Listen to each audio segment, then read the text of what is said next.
Welcome to the Spy Week in Review podcast, from the people who bring you SpyTalk on Substack, where we cover the intersection of intelligence, foreign policy, and military operations. And here are your hosts, Jeff Stein and Michael Isikoff.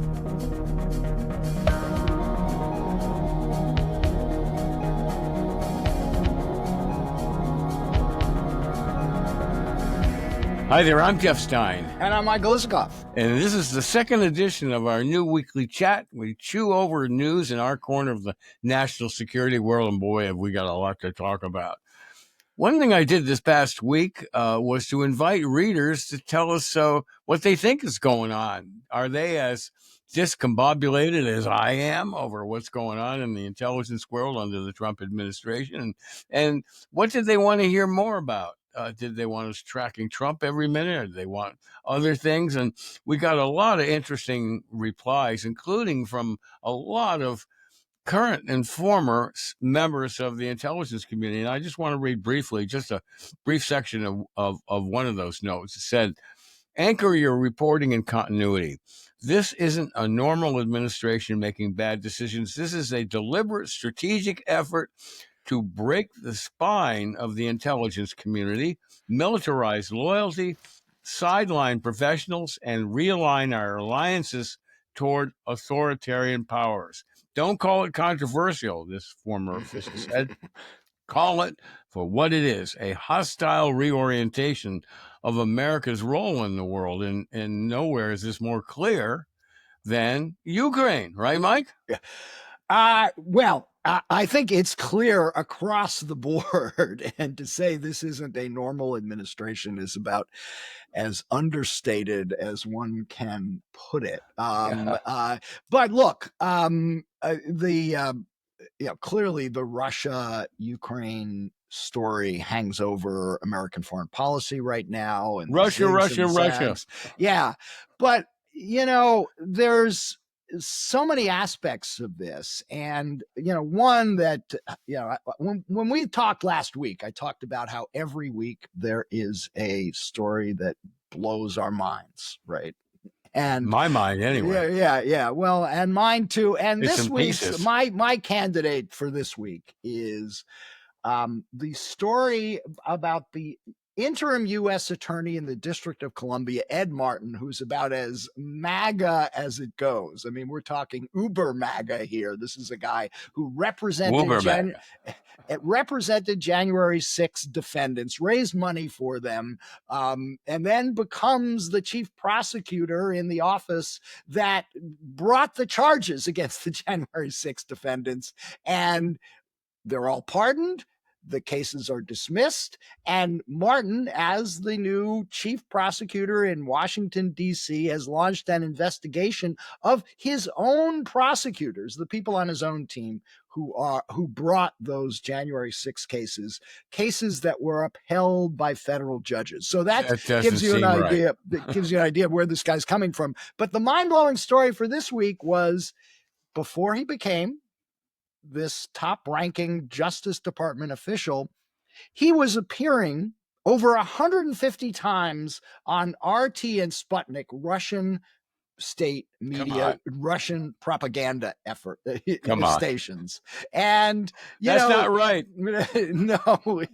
No, it's not. And this struck such a chord with me because, obviously I was steeped in the Russia story from 2016 on. I co-wrote a book about it, Russian Roulette, with David Korn.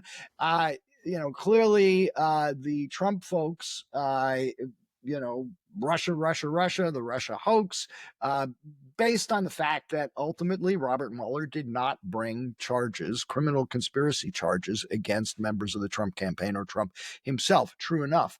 But the fact is, what remains undisputed and was affirmed by not just the Mueller investigation, not just the U.S. intelligence community, not just the Senate Intelligence Committee, not just the House Intelligence Committee, was that Russia launched this major campaign to interfere in our elections in 2016, cyber attacks, laundering those the fruits of the cyber attacks from the DNC and the Clinton campaign through WikiLeaks, the Internet Research Agency, social media. But a big part of it was RT and Sputnik. In fact, in the U.S. intelligence assessment at the end of 2016, there's this lengthy report that highlights how Kremlin RT and RT coverage in Sputnik was a big part of the Russian disinformation campaign to interfere in our election. And we have now a top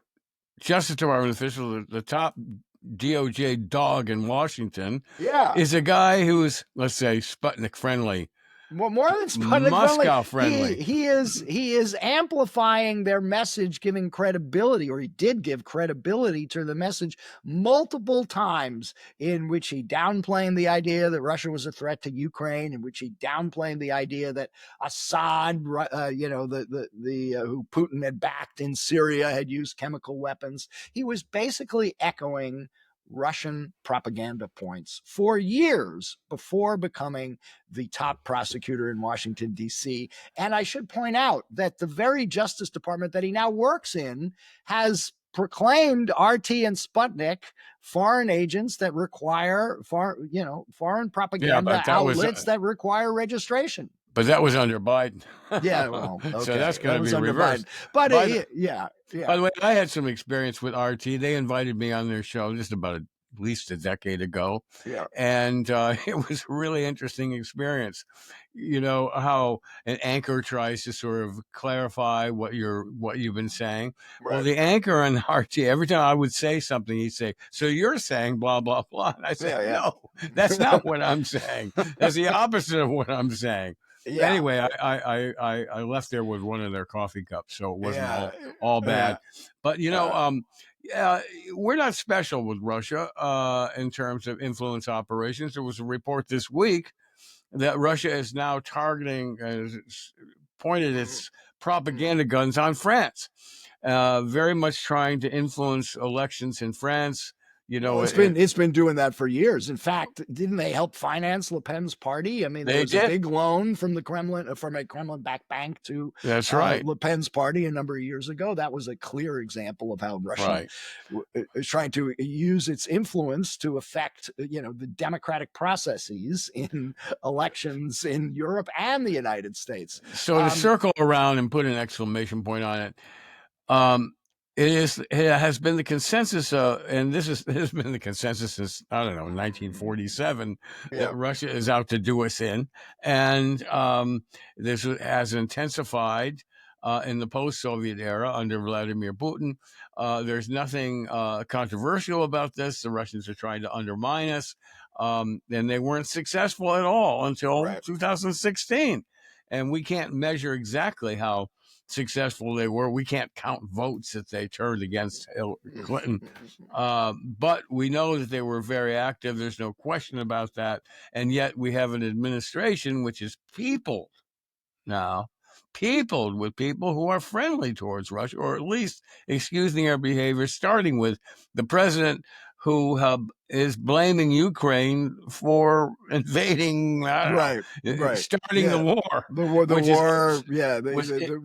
that never should have happened. And if I was in power, it never would have happened. And, because Russia wouldn't have done it on his watch. Can I just before we complete the circle on Ukraine and where that's going, and it doesn't seem to be going anyplace positive at the moment. But just back on the Justice Department, because we have Martin, this guy who was a regular on Russia propaganda. There was another case that was quite of interest in recent days, and that is Alexander Smirnov. He was the FBI informant who told this these Who stories, wove the story. wove a story in 2020 that the Bidens were on the take and were getting paid millions of dollars, $5 million, to protect Burisma, which of course Hunter Biden was on the board The Ukraine of. company. Yeah. Now, no brief for Hunter Biden here. He was clearly guilty. He pled guilty. He never should have been pardoned.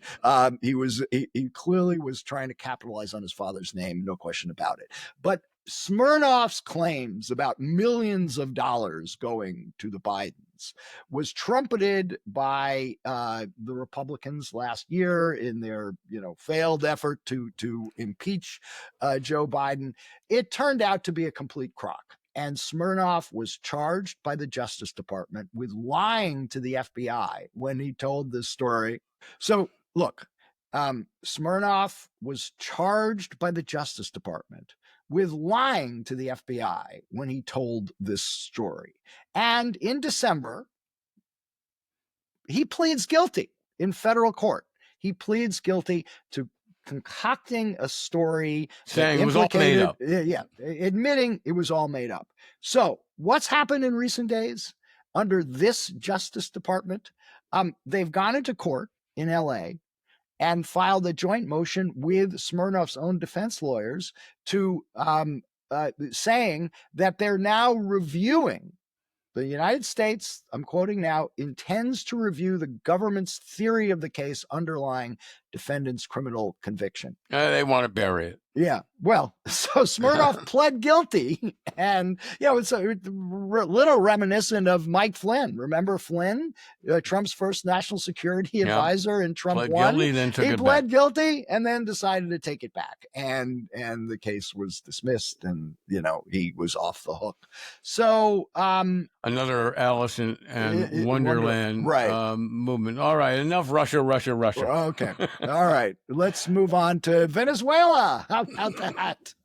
Venezuela or Iran. Yeah.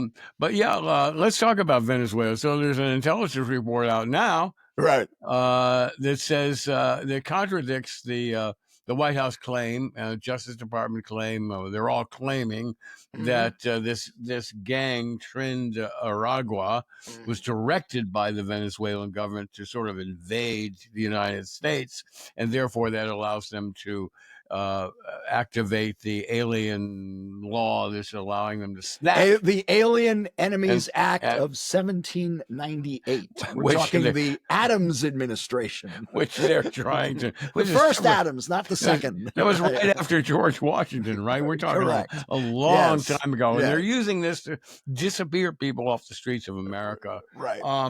And so, that's the whole justification is this is a Venezuelan government directed offensive, a war on the United States. It's an invasion that is being promulgated by the Venezuelan government through this gang, Tren de Aragua. And but what does this intelligence report say? It says that it's not true, that there's Really? no evidence that Tren de Aragua is being manipulated or directed by the Maduro government in Caracas. Now, we should point out the FBI said in a dissent it did find some evidence of contacts. It's not clear. None of this has been publicly released, but the bottom line conclusion of the intelligence community says that which the White House and the administration is claiming about the links between this gang and the Venezuelan government doesn't hold up. There simply isn't the evidence to support it. That's not going to stop this administration, I don't think, from snatching people off the street. Okay, let's move along. Let's talk about Iran a little bit. One of the we got many pieces of really positive and useful advice on what we should be covering and what we should be doing. And one of them, a number of people said, keep telling us what's going on in the intelligence community in terms of personnel and changes and so on.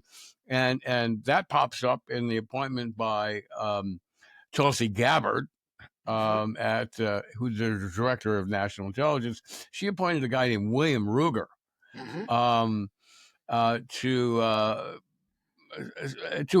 let's just say, a senior position in which he was able to offer advice on Iran and maybe even brief the White House on I think Iran. the job, by the way, is deputy DNI for mission assessment or achievement or something, which is the same position that she had previously tried to tap this guy, Daniel Davis, a podcaster who spread all sorts of conspiracy theories about Russia and Ukraine, was very much anti-Israeli in the Gaza war, and that didn't fly once that got out.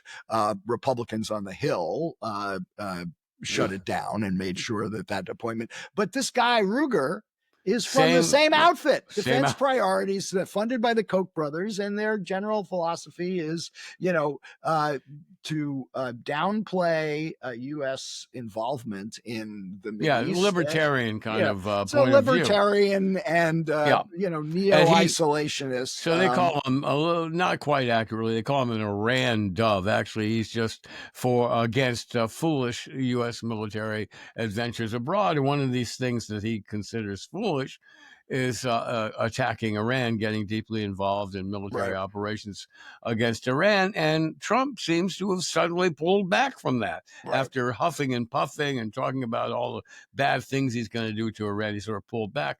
I wondered at first whether Ruger had some influence on this, and Tulsi Gabbard, who's also has a libertarian bent on military operations abroad, or is this just Trump doesn't really like to get involved? Well, I should point out that the job that they named Ruger for, the deputy director for mission assessment, or whatever the formal title is that person. The individual with that job is in charge of the PDB, the presidential daily brief that goes to the president every morning about intelligence. So you have the ability to shape the intelligence that the president sees if you have strong views, such as Mr. Ruger apparently does.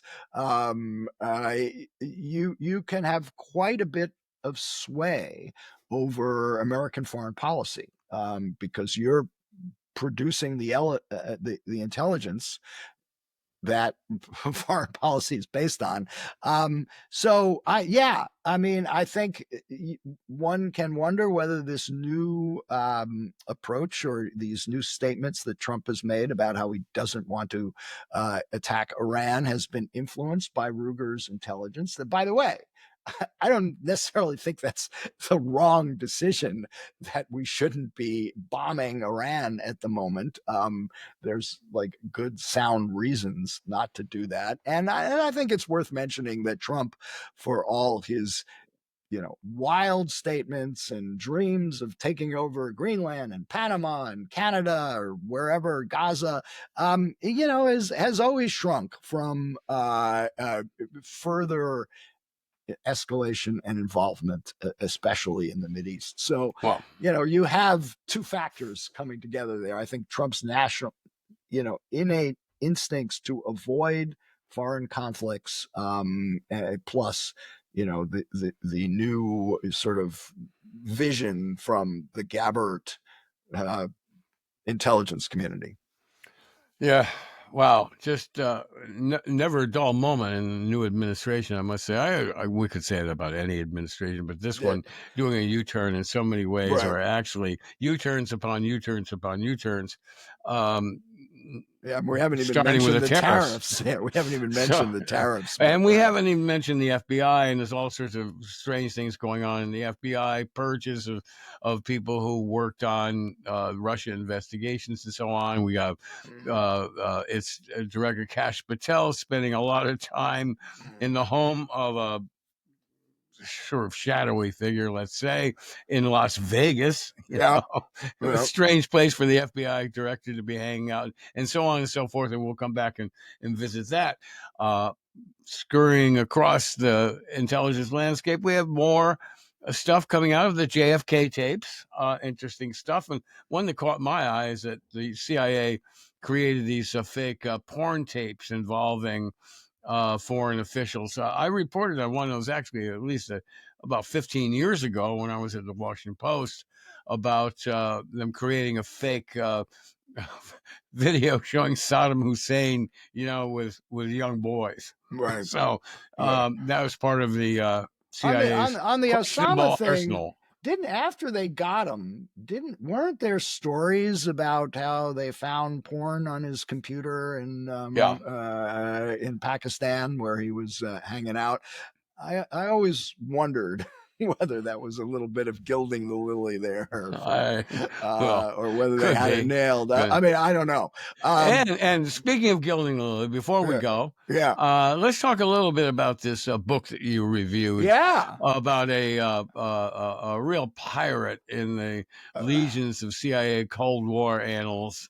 The Determined Spy. Determined Spy. Yeah. It is by our friend Doug Waller. A 645-page doorstop of a book that is a biography of a guy who was actually one of the most influential and powerful figures in the U.S. intelligence community for years, even though members of the public had no idea who he was. He was in charge of covert ops for the well, let's name him Frank Wisner. Oh, I'm sorry, Frank Wisner, the super spy in charge of covert ops for the CIA during the heyday of the Cold War.